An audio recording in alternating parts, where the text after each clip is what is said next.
30 previews en 30 jours. Oh non, il est tombé. Oh là là.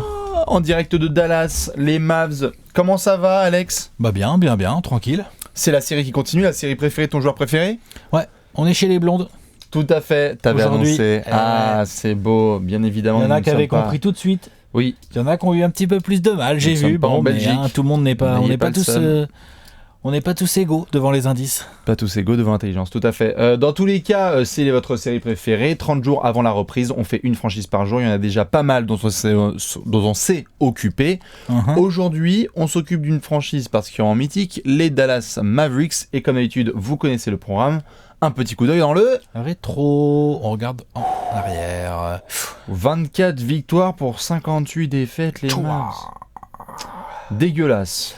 Une attaque, non, une défense, je vais commencer par la défense. Une défense pas ouf, mais encore à peu près acceptable. Là, j'avais noté, tu vois, 17e rating défensif. Ouais, mais d'une irrégularité, en fait, il y a certains soirs où ça va. Surtout ton attaque. D'ailleurs, l'attaque de Dallas, ça a été violent. Pourtant, nous, habitués de l'attaque de Rick Carlisle, bon bah là, Rick Carlisle, hein. C'était violent. L'attaque de Dallas, il y avait des soirs, j'étais là. Wow, ah bah là, c'était Crick Nowitzki. Ah, complètement. Non, bien sûr. C'était chaud. Hein. C'était Bess Matthews. On peut tous les faire. Hein. Surtout Worth Matthews, tout à fait. Hein. Salam, Mejri, toute la compagnie. Laisse tomber, hein. Maxime Après, au milieu de tout ça, Dennis Smith Jr., saison de rookie. Un peu bien. Plus de 15 points, un peu plus de 5 passes, 4 rebonds. Dunk contest, un peu de hype. Voilà, du spectacle, de la hype, de l'envie. Saison rookie solide. Petit rookie celui-là. Bien sûr. Bien chopé en fin de top 10 de la draft dernière. En 9e position. Ouais. Dennis Smith Jr. Ça, c'était du positif. Harrison Barnes, t'en as pensé quoi ? 18 points, 6 rebonds. Harrison Barnes, 18 points, 6 rebonds. Des soirs où tu te dis, ah bon, il était sur le terrain. Et puis des soirs où tu te dis, pourquoi il n'est pas All-Star non, c'est clair. Puis après, du Harrison Barnes. Tu vois pourquoi il n'est pas All-Star. Ouais, c'est ça. Donc du Harrison Barnes, des shoots au buzzer à Memphis. Il y a eu quand même quelques moments, vas-y, je te laisse, mais après, il y a quand même des moments un peu... T'es d'accord avec moi pour dire que Harrison Barnes n'est pas le franchise player dont Dallas a besoin. Harrison Barnes n'est pas un franchise player. Point barre. C'est un très très bon troisième homme dans une très bonne équipe. Éventuellement lieutenant, faut voir comment il évolue. Une équipe qui aimerait bien passer le premier tour, quoi. Non mais voilà.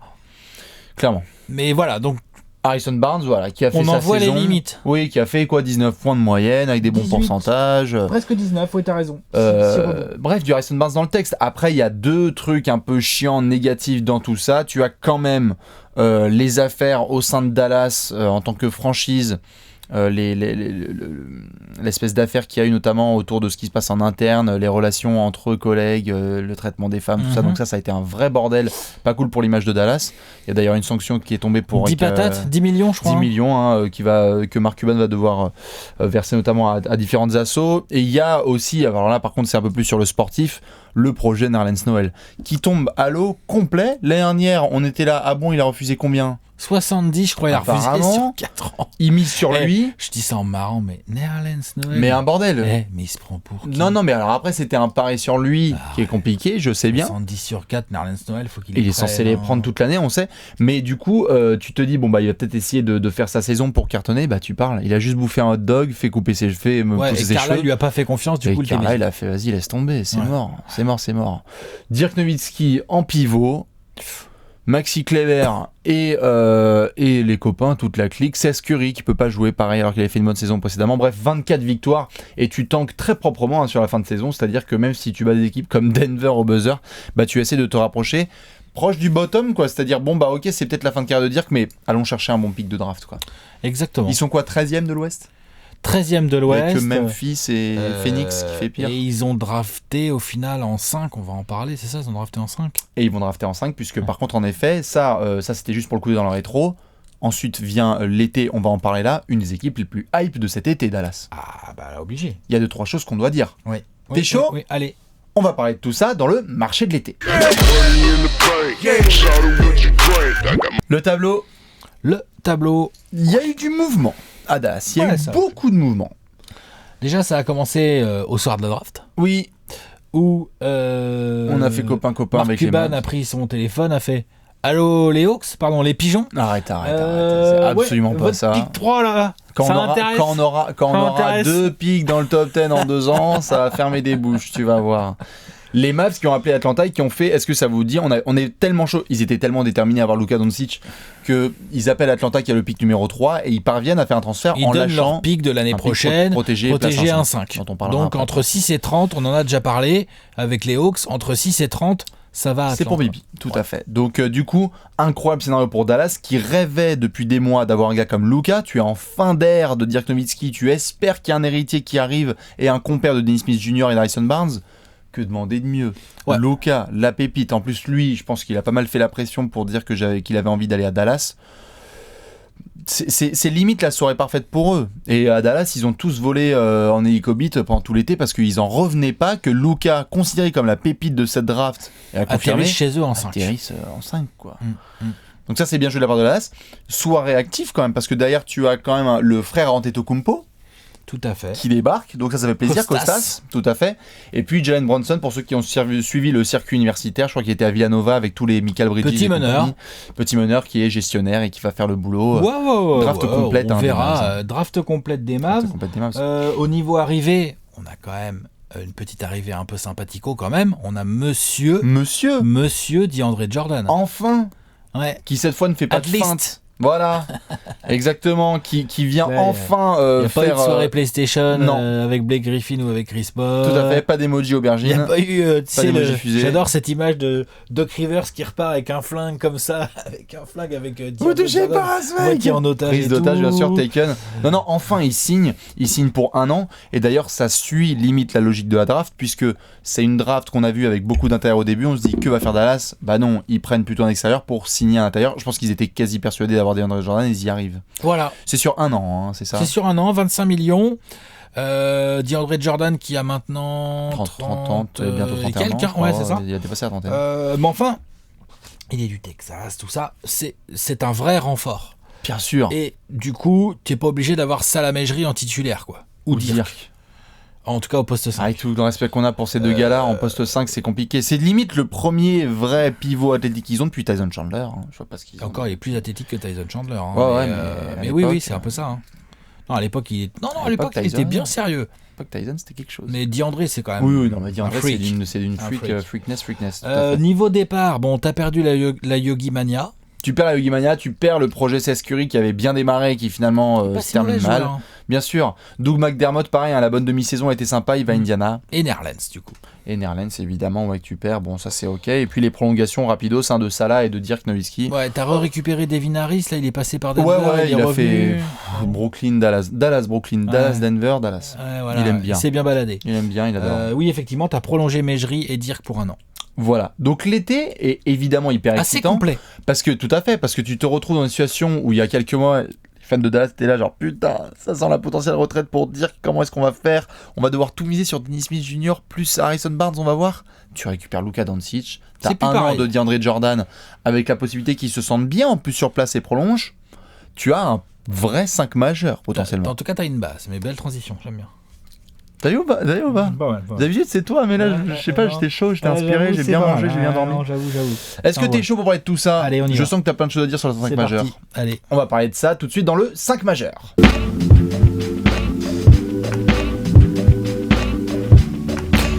Le 5 majeur, un meneur, un arrière, un ailier fort et un pivot et les signes des Rockers de Dallas évidemment, hein, les Dirty Bikers. On est donc dans le Texas pour faire un 5 majeur sous Rick Carlisle. Beaucoup de choses évidemment à définir, mais Alex, tout de suite on peut le dire, il y a eu des news dernièrement. Rick, il a dit ce sera Dennis Smith Jr. à la main et sur les côtés, il y aura Wes Matthews, Harrison Barnes et Luka Doncic et il y aura DeAndre Jordan au pivot. Il a dit il n'y aura pas de Dirk Nowitzki dans le 5. Faut répéter parce qu'il y a des gens qui pensent qu'ils n'ont pas entendu. Il a dit que Dirk Nowitzki serait pas dans le 5. De Dallas. Aïe. De Dallas, ouais. Alors, Bon. En même temps, bon. sportivement, on il peut va le avoir comprendre. 40 ans, le Dirk. Qu'est-ce que je dis? Il a eu 40 ans en Il a juin. eu 40 ans et sportivement ça se comprend. Je veux dire, le mec défensivement ça devenait un blaire. Et puis je suis sûr que même Dirk, il est là, genre bah ouais, allons-y. Ah, mais c'est le premier qui a dit qu'il contribuerait en sortie de banc. Ouais, pas de voilà, problème, c'est hein. ça. Il est trop classe pour ça, le Dirk. Dire que le mec il te prend une ristourne, il te chauffe le banc, C'est clair. et il te traduit C'est toutes une les putain de étiquettes de légende. bière, bien sûr. C'est une putain de légende et tu lui dis qu'il est plus dans le sang, il fait ouais, c'est normal. Là, j'ai 8 mois de pick and pop avec JJ Barea. Ouais, cool. J'adore. Ouais, cool. C'est génial. Si je pouvais, je ferais ça toute ma vie. Avec JJ Barea et avec des Luka Doncic ou des Dennis Smith Jr. Tout à en fait. fonction du jeu des rotations. Des Devin Parce que là, Harris. du coup, moi, je veux bien ton avis là-dessus. Dennis Smith Jr. à la Déjà, main. le 5, il est fait. Ouais. Dennis Smith, oui, il est fait, mais à l'intérieur du 5. Dennis Smith Jr. à la main, ok. DeAndre Jordan, pivot. Je pense que Là, c'est intouchable. Hein, voilà. Mais au milieu, genre, on nous a dit, ouais, Luka Doncic va jouer ailier fort. C'est parce que les gens aiment bien mettre des postes sur Oui, les gens. Mais donc concrètement, en attaque, je vois bien comment ça s'organise tout ça. C'est-à-dire que tu as du Dennis Smith Jr. Ça ou du Luka flex dans Doncic tous les avec la sens, balle. bien sûr. Ça flex dans tous les sens. Les Harrison Barnes et les Wes Matthews, ça va se tripoter Ça dans va les courir corners, dans les ça va corners, attendre ça, les ça, kick-out bien et sûr. tout ça. Ouais. En défense. En défense, Oh, je pense qu'Harrison va être vraiment 4. Il a le corps pour. plus que Bien sûr Luka. Luka, oui, bien sûr. Luka, ce serait quand même pas un cadeau à lui faire. En fait, c'est un peu. On va parler de Luka Doncic tout au long, évidemment, de cette preview, mais c'est un peu le questionnement qu'on a autour de Doncic. C'est sur quel type de joueur Luka Doncic va être le plus à l'aise à défendre. Bah, c'est Pour moi, les 1 et les 2, c'est clairement beaucoup trop rapide pour lui. out. Et En fait, les ça 4, dépend ça des- va être trop costaud, non? Bien sûr, Je sais mais pas. en fait, je pense que ça dépend des matchs. Parce que regarde, je te sors 3 Oui, équipes ça au dépend hasard. des là. match-ups, ça c'est clair. Je te sors 3 équipes au hasard. Bien sûr. Dallas, OKC, tu le fous sur André Robertson, il n'y a pas de problème. Ah bah, y a aucun problème. Au Il n'y a contraire. aucun problème. Au Luka fait contraire. le boulot sans problème. Bah oui, André Robertson. Il moi, je suffit fais de mettre les mains dans tes poches. Même moi, je fais le boulot. Tout à fait, bah, tu vas le lockdown comme jamais. C'est clair, faut bouger. Donc ça, c'est le Thunder. Si tu joues les Warriors, tu le mets pas sur Draymond Green parce que t'as déjà Harrison Barnes qui doit essayer de s'occuper de KD et Wes Matthews qui va courir dans les pieds de Klay Thompson. Donc j'arrive à comprendre à la limite que des fois toi t'as des Luka en 4 et des fois Moi, des si Luka je en joue les 2. Warriors, je le mets sur Klay Thompson. Luka Doncic, Oui. ouais, il est pas assez rapide quand même, putain. Sur Draymond, Oh, c'est non. impossible. Mais si, Draymond il plante à 3 points et c'est tout quoi. Faut le boxer au rebond, terminé. Dans l'attaque, ok, je te sors d'autres exemples. Si il joue les Suns. Il peut Il défendre peut se mettre personne. en 4. Il peut défendre personne. Non, arrête, vas-y, regarde-le. Tu peux le mettre en 4. Ah oui, grave. Quoi que c'est Ryan Anderson, faut être sérieux, mais c'est possible. Ce n'est pas un Non, athlète Non, mais qui stretch et donc je peux comprendre. Je dis pas. Bien sûr. Attends. Je suis Ah non, mais pas tu en train posais de la dire- question donc. Mais bien justement, sûr. du coup, c'est pour ça que je le trouve intéressant que Carlisle tout de suite dise Dirk sera sur le banc. Du coup, il nous introduit du Luka, Wes Matthews, et Harrison Barnes sur les postes 2, 3, 4. Et donc, à chaque fois, il aura des choix à faire en défense. Oui, Mais il arrivera. Et puis attends, ça va, Luka Doncic, c'est pas un tréteau non plus en défense, tu vois. Genre, moi j'ai vu beaucoup de trucs où t'as l'impression de considérer genre que Luka Doncic, il peut pas défendre des mecs de bout de banc. non. Faut arrêter de déconner. Non, faut arrêter. Il va La pas vraie le faire. question, c'est si tu veux avoir de vraies ambitions à terme, comment tu t'organises défensivement, étant donné que tu vas pas avoir de vrai deuxième intérieur à côté de DeAndre Jordan. Voilà. Oui, alors moi je te renvoie la question derrière. On est d'accord dans les intouchables qu'il y a Dennis Smith Jr., DeAndre Jordan, Luka Doncic et Harrison Barnes. Est-ce que Wes Matthews est un lock Bah. chez les titulaires à Dallas J'aimerais à bien 157 ans j'aimerais avec bien- un temps de J'aimerais bien te lâcher répondre non. Mais après, Mais je tu regarde mets- le banc de Dallas. Après, je regarde le banc de Dallas et donc là, je vais chialer pendant une demi-heure et je reviens et je te mets Wes Matthews titulaire. Eh ouais, tu mets quoi? Vas-y, excuse-moi. Ah, tu peux mettre un athlète, tu peux mettre Dorian Finney-Smith. On Moi, va je suis faire le chaud. banc. Moi je suis chaud. Des Mavs. Attends, vas-y. On va faire le JJ banc. Barea, Devin Harris, Bah, Dorian Finney-Smith, Don Finney-Smith, Dwight Powell, Dwight Powell, et évidemment du coup Dirk maintenant, Dirk, Salamejri, Salam et après t'as Costas, Antetokounmpo, Jalen Brunson. Jalen Brunson à la main, ouais. Non, franchement Wes Matthews, je suis désolé, il a sa place de titul. Hein. Dorian Finney-Smith. Par la suite, ça me dérangerait pas. Si tu crois vraiment au projet, ça me dérangerait pas. Je ne considère pas que c'est un titulaire NBA. Je veux juste voir s'il est capable de gérer son poste sur des Quel grosses son poste missions. 3-4 C'est un 3-4. comme Harrison Barnes un peu. Voilà. Mais j'aimerais bien voir ce que ça peut donner parce que Wes Matthews. En plus, Wes Matthews, honnêtement, Wes Matthews dans un an, il est plus là. Hein. Ça, il vient de prendre sa player option à un prix. 18 Je millions et préfère vous demi. laisser regarder Ouais. parce que j'ai pas la force de le dire. Ouais. Mais Wes Matthews, tu sens qu'il va pas être là, ou alors peut-être il va prendre une résistance de bâtard pour rester à Dallas. Si tu construis un petit peu à ce moment-là, vas-y à fond quoi. Quitte à enlever Dirk du 5, enlève Wes Matthews du 5, c'est quoi ce délire? Tu vas pas enlever Dirk et puis garder Wes Matthews parce que. Pas pareil non, quand Wes même, Matthews, c'est pas vraiment- pareil. Ah non, non. Arrête. Wes S'il te Matthews plaît, arrête. Non, bien sûr. Alex, c'est la saison dernière de Wes Matthews. Oui, elle était dégueulasse. Non, c'est du sérieux. Mais il peut apporter quand même un petit peu des choses. Moi, j'y crois. Je dis pas que c'est mon joueur que j'adore. Hein. Et si je pouvais, je mettrais un autre joueur. Mais si la solution, c'est de mettre Dorian Finney-Smith... Bien sûr. Attention, tu vas te faire clasher par ça. Mais je m'en fous, j'assumerai. Mais la vérité, c'est que j'hésite, quoi. Bien c'est sûr. que entre Dorian Finney-Smith et Wes Matthews, excusez-moi d'hésiter. Attention. Mais ce qui nous mène, non mais c'est marrant parce que ça nous mène quand même à un point qui est hyper important sur la saison à venir de Dallas. C'est ce banc.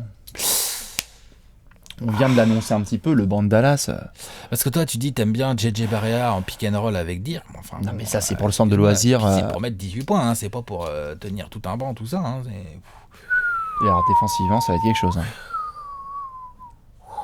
C'est un peu flippant. Ça peut créer vite des limites s'il y a des blessures à Dallas et que tu dois te retrouver avec une rotation hyper courte. Voilà pour le 5 majeur. En tout cas, merci Rick Carlisle. Ah, le mec, il a pas traîné. Hein. Ouais, le mec, il nous a fait une petite annonce. Vous voulez faire la preview là, Trash Talk? C'est pas votre preview? Ouais. Bah, très bien, je vais vous annoncer les 5 majeurs. Ah ouais, 5. Hein. Tu veux la question de la mort aussi et mon prono? Putain, les transitions de malade. Ah, bien sûr. Non, mais t'inquiète. Regarde, il était chaud. Non, mais en tout cas, pour le 5 majeur, si vous êtes à peu près d'accord avec le 5 qui est donné par Rick Carlisle, allez-y. Et sinon, si vous voulez des petites modifications, si vous voulez Dorian Finney-Smith dans le 5. Ou est-ce que vous voulez Luka Doncic en 5? Devin Harris. Tout à fait. On sait jamais. Ou je dis rien. Non, en tout cas, où il y a des grosses questions qu'on va devoir se poser, dont la question de la muerte. C'est parti. T'es chaud? Allez. C'est l'heure de la question de la mort. La question de la mort. La question of the death. Tout à fait. On va pouvoir se poser dessus pour chaque franchise une grosse question sur la saison à venir. Alors, depuis longtemps à Dallas, sans vouloir faire de punchline, tu prépares l'ère après Dirk Nowitzki. Parce que le mec, tous les ans, il fait « Non, je reste !» Mais là, je pense que là, vraiment, il faut s'y mettre. Ça commence à sentir un peu. Le post-Dirk, va falloir commencer à y penser très fort. Ça sent le sapin, comme on dit. C'est en route, hein. Tout Mais à donc, fait. en gros, c'est ça la question de la mort. Et alors, la question de la mort, c'est... Comment tu te mets bien sur les rails, quoi. Comment tu te mets bien sur les rails, et pour pas faire forcément redondant, parce que vous l'avez déjà entendu, comment est-ce que tu fais là avec la saison à venir où tu as de la hype, DeAndre Jordan agent libre, le pic de draft qui peut à Atlanta, comment est-ce que tu te situes par rapport à tout ça, Alex? Tu veux dire par là, est-ce que tu tanks, qu'est-ce que tu joues en fait, comment tu t'organises, quoi. Comment tu t'organises en fait pour la saison à venir? Je pense qu'il y a, on en parlait dans il y a les 5 plusieurs majeurs. objectifs très importants pour bien préparer le post-Dirk à Dallas. Mhm. Il y a effectivement, tu viens de le citer, DeAndre Jordan, il faut faire le mieux possible pour qu'il se sente bien et qu'il ait envie de signer. Après, tu vas peut-être pas forcément lui mettre une trop longue durée, mais j'imagine l'objectif, ça serait de le faire signer 2-3 ans. Tu vois, genre 3 ans, 60, 70 patates, là. Ça, c'est super. Ouais, bah là, c'est... Après, l'autre, il va sûrement t'en demander un peu plus, mais tu auras peut-être les moyens de négocier s'il est content. T'auras peut-être pas de contrepartie sur le marché des pivots. Voilà. Donc ensuite... Mais ça, c'est pas vraiment du post-Dirk. DeAndre Jordan, il est plus tout jeune, et puis c'est pas un mec autour duquel tu construis. Non, bien sûr. C'est un mec c'est du short terme. Content de l'avoir. Bien C'est sûr. un pivot très athlétique qui va aller te pécho du rebond, qui va prendre de la place, qui va aller fermer les alley-oops que vont lui Luka envoyer et Dennis DSJ, Smith, bien exactement, et Luka. Voilà. Mais justement, Dennis bah, Smith rien. et Luka. Ouais. Il est là, le post-Dirk. C'est les deux que tu dois T'es chouchouter. en sophomore pour Dennis Smith Jr. et t'es en saison de rookie pour Luka Doncic. Ouais, rookie... Enfin, je veux dire, il a 27 ans dans sa tête, quoi. Il est rookie, techniquement parlant, mais... Il a 19 ans. Ah, bien sûr, et puis, bien sûr, bien sûr. voilà, il est rookie. Hein. Ouais. Oui, il a déjà une maturité dans son jeu absolument incroyable. Faut être clair. Il n'empêche que c'est un... Pour moi, Dallas a drafté un génie du basket. Clairement. Un talent incroyable, comme il n'y en a pas beaucoup. On peut comparer avec d'autres prospects venus d'Europe. Eh ben, dans l'absolu, sur le papier, il a déjà son mot à dire. Maintenant, on verra une fois qu'il aura fait 1, 2, 3 saisons NBA. Je pense vraiment que Luka Doncic, au-delà de sa saison de rookie, peut devenir dans 2, 3, 4 ans un All-Star, un joueur ultra respecté. Donc c'est là-dessus que tu te focuses si t'es Dallas cette saison. C'est de le responsabiliser tout de suite. Tu te focuses sur bien le mettre dans un bon petit cocon qui va bien. Surtout que son petit caractère ne puisse pas trop se dire je vais me casser, c'est quoi ces Pecno, le Texas ou je sais pas quoi. On en fait une caisse sur Luka, attention Doncic, mec. Le caractère. Il faut qu'il se sente bien, il faut qu'il puisse s'épanouir. Si c'est le cas, son talent va éclabousser la NBA. Et ensuite, il faut que tu trouves, Terry Carlisle, tu trouves le moyen de gérer la création entre Dennis Smith Jr. et Luka Doncic, qui pour moi ont des qualités très complémentaires. Il y en a un qui est un dragster de malade avec des qualités athlétiques incroyables, qui peut devenir un slasher monstrueux. Qui peut devenir un slasher incroyable, et l'autre n'a pas toutes ces qualités de slasher, même si attention, il rigole pas du tout. Par contre, en termes de vision, de technique, de shoot, de tout ce que tu veux, de compréhension il prend du tous jeu, les joueurs de Dallas depuis Steve Nash. Et tout, voilà, c'est ça, exactement. Il les fume tous. Clairement. Depuis Jason Kidd même, parce qu'en termes de vis, attention. ouais, doucement. Attention à toi, Alex. N'empêche Non, que... mais en tout cas, oui, ta priorité. Il y a un truc en Luka Oui. Doncic, il y a un truc en Dennis Smith Jr. qui me fait dire que le post-Dirk doit se gérer autour de, au minimum, l'un des deux, et si possible, une bonne alchimie entre les deux. Non, c'est sûr. Voilà. Ce qui va être intéressant de voir, c'est justement sur la répartition des touches, parce que parce que si tu te retrouves par exemple dans le Money Time, j'adore dire etc. Mais si tu prépares l'avenir, tu dois déjà préparer la hiérarchie. Eh ben, si tu entre prépares guillemets. l'avenir, la balle est forcément ou dans les mains de Dennis Smith ou dans les mains de Luka Doncic. Et s'assurer, Que puisqu'il tout y le a monde est content. que tout le monde est content et que les deux sont contents. Parce que peut-être que Dennis Smith Jr. il a pas envie d'être spot-up dans son corner quand il y a un match de la gagne et qu'on donne la balle au Luka Doncic. Il a un très bon caractère, DSJ, mais on va vérifier. Moi, en fait, la question, c'est notamment par rapport à cette situation où on connaît la conférence Ouest et ça va être une jungle encore et on va faire notre pronostic après. Dallas, pour le moment, on les met pas sur le podium de l'Ouest. Quoi, Non, pas pour le tout à moment. fait, pas exactement. Pas très loin, mais pas tout à fait. Voilà. Si tu te retrouves en mars, à la mi-mars, et que tu es dans cette espèce de place de 10e, et que Qu'est-ce que tu as ce pic en fait de protéger, on en parlait de 1 à 5, Est-ce que et je tu sais qu'il y a des gens bottomes de qui ouf, sont... là Non, tu vois, en fait, je sais qu'il y a des gens qui vont être gavés qu'à chaque fois je parle de tanking ou quoi que ce soit. Je suis pas là à dire qu'il y a que du noir ou du blanc NBA et que les équipes doivent soit tanker, soit cartonner, mais est-ce que à 2 places près, tu perds ce pic de draft qui peut être très précieux, quoi? Je t'avoue que ça peut Je être pense une que c'est grosse question ouais, la mais saison c'est à un venir. peu plus compliqué que ça. Est-ce que tu peux, avec cette équipe-là, est-ce que tu peux te permettre de pas jouer?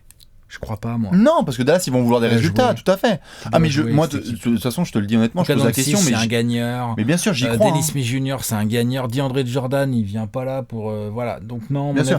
mon avis, le pic de draft, protéger un 5, ils ont déjà fait une croix dessus. Mais donc, c'est Normal, pour ça que je pour pose moi. la question, c'est parce que je suis d'accord avec toi. Je pense que si t'es fan de Dallas et que tu espères avoir un œil sur ce pic, je pense qu'il faut que tu le mettes un petit peu de côté parce que, en plus, même rien que pour l'esprit de cette équipe, je veux dire, Dallas, ils en chient depuis quand même, enfin, ça fait quelques mois qu'ils en chient. Il faut qu'il y ait une saison avec un petit peu d'enthousiasme. Pas juste de la hype, mais il faut qu'il y ait des résultats, C'est quoi. peut-être la dernière de Dirk Et Nowitzki. c'est peut-être la dernière de les gars. dire, quoi, putain. Oh, Donc tu peux pas partir sur un truc où t'es là en train de te batailler en mars-avril avec des Atlanta, Phoenix et ne sais-je, les Knicks.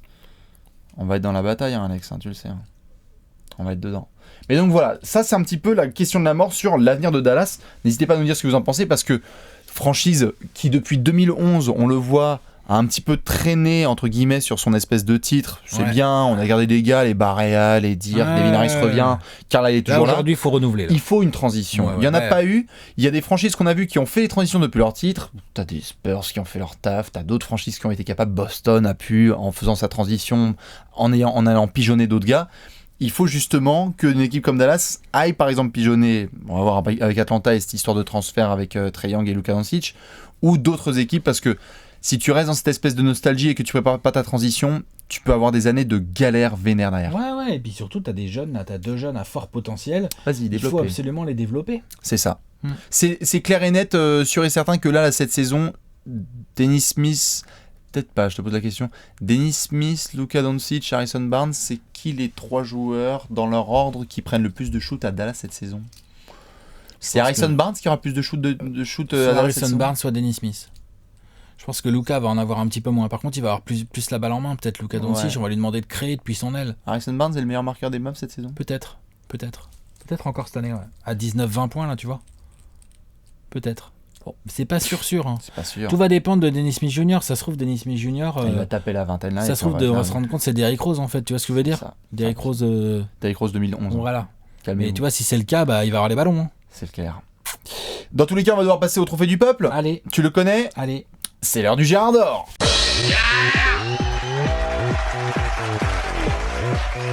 Le Gérard d'or, le Gérard d'or. Jeune Alex, pendant ce temps-là, il nous fait une man shaft. Et en voilà un qui est propre. Merci monsieur, c'est autoritaire comme on aime. Hashtag balance ton porc. En direct de Dallas. On se fait MeToo. plaisir. Hashtag MeToo, tout à fait. Là, on va parler du trophée du peuple. Et nous sommes donc à Dallas. Il est 3h du mat. Nous sommes à l'American Airlines Arena. Qui veut des tacos? Qui veut une bière? Qui va te faire cliquer sur les Mavs, Alex? Dirk. Pas que lui, hein, mais Dirk. C'est quand même très probablement sa dernière. Un joueur qui est en NBA depuis 20 ans, qui a gagné l'un des plus beaux titres de l'histoire. Je pèse mes mots. Ok, il sera pas titulaire cette année. Bah, n'empêche que si j'ai l'occasion de cliquer sur Dallas, quand je cliquerai, je suis capable de cliquer plutôt en fin de premier quart, début de deuxième, qu'au début du match. Déjà pour commencer. Vas-y, one leg, Dirk, meilleur plein la gueule. C'est clair, trop envie de voir Dirk passer Will Chamberlain. On va faire le point Trop envie de voir Dirk passer Michael Jordan, mais ça va être chaud. Juste 300 points, un peu moins de 300 points de Will Chamberlain. Will, c'est torché Will, ça. c'est dans la poche arrière. Sauf s'il se blesse toute la saison, le pauvre Dirk. Mais voilà, c'est Noël ou ça. Martin Luther King. Donc, et sinon, Dirk Nowitzki Michael Jordan, c'est 1100 points. Va rentrer dans le top 5 des scoreurs les plus prolifiques de l'histoire. Moi, je veux voir ça, là. Je veux pouvoir dire, genre, j'étais là. J'étais là le jour où il a passé Wilt. Alors, le souci, c'est que peut-être qu'il y a LeBron qui va tous les prendre de vitesse et peut-être qu'il va rester 6ème. Bon, non, moi, je pense qu'il va être 5ème, une semaine. Mais pas longtemps. Hein. Yeah, non. On verra. En tout cas, voilà. Moi, du petit one leg, j'en veux bien encore un peu. Du gros 3 qui va bien, j'en veux bien encore un peu. Des sourires à la Dirk. Et puis surtout, je veux voir comment dire qu'il va jouer les grands frères avec Luka Doncic, avec Dennis Smith Jr., avec El Pater, même avec DeAndre. Hein. Exactement, DeAndre, tout le monde en fait, même avec Rick Carlisle limite. Non mais c'est vrai. Donc oui, Dirk, c'est mon Gérard d'or. C'est pas trop un Gérard dans l'âme, mais c'est mon Gérard d'or. Non mais ça va être un peu Gérard d'or, ouais. Et puis même pour les trucs, les Gérard de Ridor, merci un petit peu. Ce sont les montages vidéo de Dallas qui sont toujours aussi cool de la part du staff market et communication de Dallas. Dernier match de la saison, je crois que c'est à San Antonio. Dernier match à domicile, je crois que c'est chez toi. Ouais. Non, contre les Suns, ouais. À domicile, ouais. Tout à fait. Mouchoir. Hein. Ah bah évidemment qu'il y a parce mouchoir. Parce qu'on n'est pas dans le même cas de Dwayne Wade où ça a déjà annoncé que, mais ça pue le... Et puis il y a mouchoir de ouf. Hein. Et là il y a mouchoir. C'est une légende de ouf. Eh bien écoute, en parlant de légende, je vais me poser sur Luka. Le petit frère donc. Le petit frère, le prospect européen dont tout le monde parle évidemment, Luka Doncic, qui est évidemment mon Gérard dans cette saison parce que c'est évidemment lui qui va me faire cliquer sur les Mavs, sûr et certain, même si j'adore les qualités athlétiques de Dennis Smith Jr. Luka, parce que comme je l'avais déjà dit plusieurs fois, je pense que la NBA n'est pas prête pour son jeu sur pick and roll. Je pense que les gens ne sont clairement pas prêts. En fait, ils se rendent pas compte. Et se rendent pas compte. Je pense que il y a bien 2 ou 3 mecs de Dallas qui, par un hasard incroyable, vont avoir leur meilleur pourcentage à 3 points de leur carrière sur cette saison. C'est possible. Parce que le mec va faire des kick-outs qu'en fait ils n'auront pas l'habitude d'avoir et qu'il y aura juste personne sur eux. André va se régaler. Tout à fait. Et en fait, c'est la bataille des rookies. C'est-à-dire que Luka, on en fait une caisse nous. Et les Ricains ont besoin un petit peu d'avoir leur gueule fermée d'une certaine manière par rapport à leurs doutes. Tu as du DeAndre Ayton, tu as du Marvin Bagley. Ah oui, tu veux dire... T'as les histoires de Trae Young, t'as les histoires de Jaren Jackson Jr. de Mo Bamba, montrent dès la première saison que clair et net, genre, y a pas de t'aurais dû être le premier choix de draft. Et que genre les Suns ils sont chiés dessus, et que les Kings ont déconné, et tout ça, et qu'on s'est tous mis un doigt dans l'œil et l'autre dans le cul, parce qu'on aurait dû prendre ce gars qui est un génie en effet du basket, comme tu le dis. Voilà, j'ai hâte de le voir, j'ai hâte de voir les limitations un peu défensives, le côté poste 4, quand est-ce qu'il l'est. Moi j'ai hâte de voir aussi, genre... avec toute cette hype qu'il a quand même pas mal autour de lui, moi j'ai hâte de voir comment ça se passe quand il a un Butler sur le slip ou un Kawhi Leonard, ou attention parce que il y a des pépères en NBA auxquels la NBA est pas prête. Voir le compétiteur que c'est. La NBA est pas prête pour le jeu en pick and roll de Luka Doncic. Mais Luka n'est pas prêt. La vraie question c'est est-ce que Luka Doncic il est prêt aussi pour les gros pépères qu'on va lui mettre sur le cul. Et bah c'est ça, pendant toute la saison, donc on va voir tout ça. Et c'est le début d'un script en plus avec le transfert. Ça va quand même, je veux pas être désagréable, Atlanta. Ça va changer de l'Euroleague quand même. Ah non, bien sûr. De toute façon, t'es pas désagréable, on se fait plein d'amis en Europe. Faut exagérer quand même quoi. Tout à fait. Mais et puis le début du scénario qu'on connaît, le script de ce transfert Atlanta-Dallas qui va durer en fait par épisode. Il y a la première saison là, après il y a le pic de draft de Dallas, je pense que c'est le début d'une story et bon intérêt pour Dallas que Luka dise tout de suite non mais les gars, on les a pigeonnés comme jamais. C'est clair. Les gars, regardez-moi jouer. Regardez-moi jouer quoi. Et donc évidemment, non, mais voilà, hein. Et donc évidemment Luka Doncic là pour le coup, je l'annonce rookie de l'année. Voilà, ça c'est annoncé, c'est mon petit pic par rapport à d'autres copains. Voilà pour le Gérard d'or, je crois qu'il nous reste une section. Allez. Est-ce que t'es prêt? The pronostic. C'est l'heure du pronostic.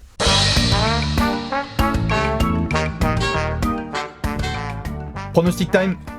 Pronostic time, on règle nos montres. Allez, on sort la flic-flac, 24 secondes pour pronostiquer la saison des Mavs. Vous le connaissez, vous pouvez aussi le faire et nous l'envoyer par pigeon voyageur. Alex, est-ce que t'es prêt? Prêt. 3, 2, 1, la saison des Mavs, go! 32 wins, 13e de l'Ouest. Je les mets pas plus haut pour moi, pour la raison principale, on en a rigolé pendant la preview. Le banc. La moindre blessure, ça peut vite être la merde. J'adore la paire Doncic Smith, mais je les adore pour dans 3-4 ans. Je pense que là, ça va être un tout petit peu court cette année. Voilà. Voilà, très bien. T'avais encore 4 secondes pour dire tout ce que tu veux. Bien sûr, run and gun, bien sûr, magnifique. Je suis en mode run and gun. Magnifique, magnifique. Eh bien, écoute, je vais partir sur un 3-2-1 top chrono. 29 victoires pour Dallas. Alex a déjà tout dit, donc j'ai juste un message à faire passer aux fans des Mavs, évidemment. Nous avons votre pick à Atlanta. Si vous pouviez juste faire la saison pourrie qu'il faut, vous êtes 6-7ème, on récupère votre pick. Et comme ça, tout le monde il est content. S'il vous plaît, faites pas les connards. Tu vois, un truc à 29 victoires, comme ça t'es 7ème. Non, juste attention, juste Rick Carlisle a bien géré ton effectif et maintenant il y a du talent, donc il n'y a plus d'excuses. Voilà pour le pronostic Si on a des rien à Mavs. foutre de tout ce qu'il veut, c'est récupérer les Bien pics. sûr, je récupère les pics, point barre. Bien sûr, c'est la base. Donc moi je suis un gros fan des Cavs et des Mavs cette saison, je sais pas si t'es au courant. Il faut qu'il gagne, hein. Faut que Allez ça les gagne. gars, faut que ça cartonne, allez derrière nous. Donc voilà pour le pronostic en tout cas des Mavs. N'hésitez pas à balancer le vôtre, où est-ce que vous les voyez, parce qu'on en a parlé Alex et tu me le disais en off aussi, il y a beaucoup de gens qui mettent Dallas aussi en play-off ou dans la course au play-off, et il faut balancer ces arguments là-dessus, parce que la hype c'est bien, mais... Je veux bien voir les gens, je veux bien que vous m'expliquiez l'argumentaire qui vous permet d'emmener Dallas en play-off à l'Ouest. Je veux bien voir ça. qu'on voit ça à Parce l'écrit. que je veux bien voir quelles équipes tu mets pas du coup. C'est ça, je suis bien d'accord. On monte le gros tableau ? Ouais. Le gros tableau de Alex et de Bastien signé Léonce. Made by. Tout à fait, avec tout ce qu'il faut comme pronostic, donc n'hésitez pas à le remplir, ceux qui veulent, il est Ça se disponible. remplit un peu à l'Ouest. Tout à fait, sur le compte Petit à Twitter. petit. Truc. Ah ouais, là il commence à avoir des équipes. Bah tiens, est-ce que t'as un indice pour la prochaine vidéo ou pas du tout ? Ouais, j'en ai un. Ah ouais ? Allez, pot de miel.